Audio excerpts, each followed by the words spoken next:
So do stay on with me. Now these visuals capture the moment of impact at Ras Laffan, followed by massive flames rising from the facility. Thick plumes of smoke can be seen billowing into the air with emergency sirens blaring in the background. The intensity of the blast and the scale of the fire underline the severity of the strike on this critical energy hub.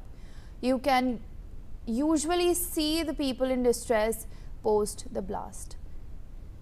Breaking news coming in now. We have a video surfacing from Saudi Arabia's capital Riyadh, where massive blaze can be seen after the blast. To remember, the blast was caused by an Iranian missile that struck Saudi Arabia's capital.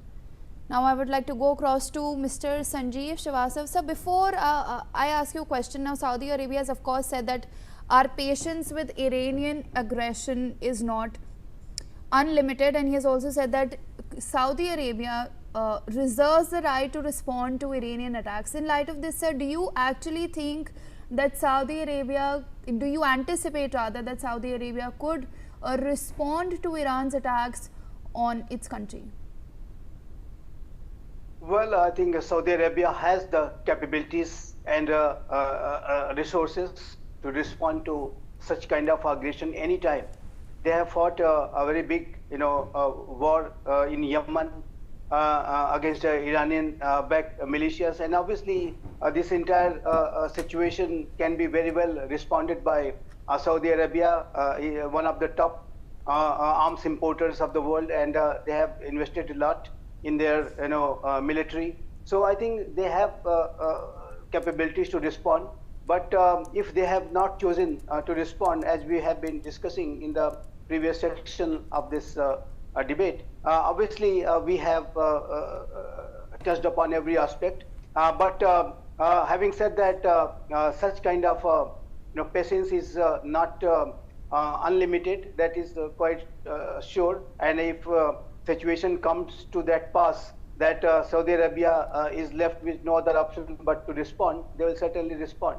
And this kind of a warning should be taken very seriously by the remaining leadership of the Islamic regime, because if they start responding, Saudi Arabia, UAE, other countries, then it will be very, very, very dangerous situation, along with what Israel and America is already doing on the ground against Islamic regime. Let me say a few things very clearly, that this remaining leadership of the Islamic regime has their regime today, but this may not be the case in days ahead. If they do not change in their various policy positions and pronouncements, if they continue this kind of attacks and military action out of desperation, and obviously they are under tremendous pressure of taking such kind of action, and their retaliation be understood. But the real issue is that this solution, the military solution, is no solution. Ultimately, they will have to resort to the asymmetric warfare, guerrilla warfare strategies, losing their regime, and they will be acting the way the various groups in Syria and Yemen, they are operating here and there, scattered, losing their power, and whatever the rule they were having, they have lost it. And so that kind of a scenario, Syria-like scenario, Yemen-like scenario, could emerge in Iran too, if provided, if this Iranian Islamic regime,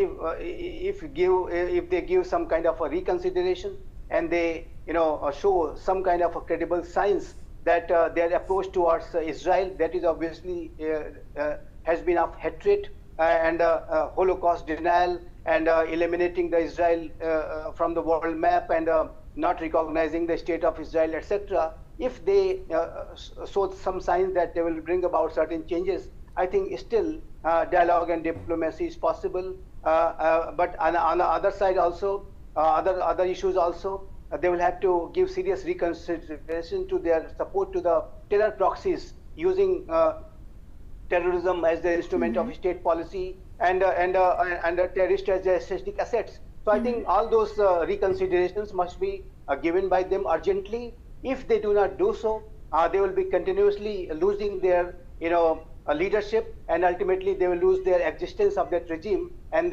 they will be ultimately resorting to the asymmetric warfare that could go on for long, but they will not be able to continue with this kind of a rule, what they are still doing as of today. But that may not be the case tomorrow, as I said, and I want to emphasize that they have still chance, and if they bring about certain changes, dialogue and diplomacy is still possible. I was listening to Ambassador Ajar, who is the Israeli ambassador to India. In an interview, he was of the opinion that if they come up with certain changes in their policy approaches and behavior, there is still a possibility of a ceasefire, but that has to be seen whether such kind of a wisdom prevails in the remaining leadership of Islamic regime. If such wisdom prevails, it is my personal opinion that will be good, not only good for the remaining leadership of the Islamic regime, it will be good for the people of Iran and everybody, and the region could